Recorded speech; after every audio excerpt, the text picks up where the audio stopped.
The moment of inertia of a particle is given by the formula mr squared.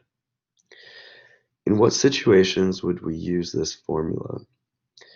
Well, imagine a rock attached to a string, and that rock is being swung around in a circle. The pivot point is the point around which the object is rotating. The length of the string is r. That's the distance from the pivot point to the particle.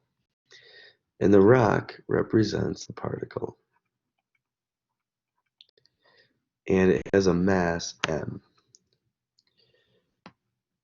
Now, both the mass of the particle and its distance from the pivot point influence what its moment of inertia is.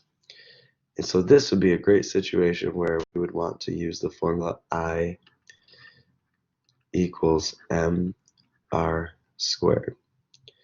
Let's give it some numbers just for a minute. Let's say that the mass of the rock is 2 kilograms.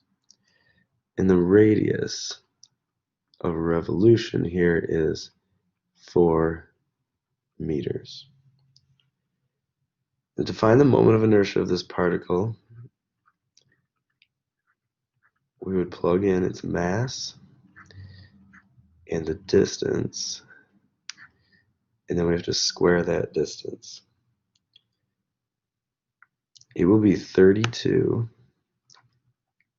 kilogram meters squared.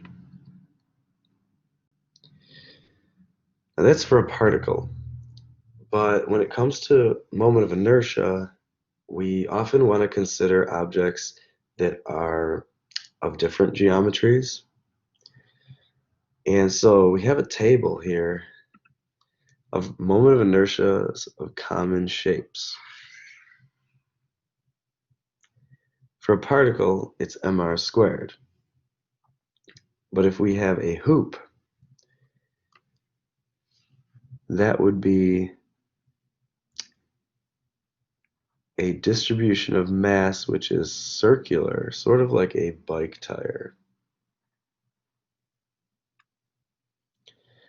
A solid cylinder or disc would look like this. And it has the formula 1/2 mr squared. Solid sphere, you could think of a metal ball bearing, perhaps. It's spherical in shape. Thin spherical shell, well, that would be a hollow sphere. And then we have a thin rod rotating about center.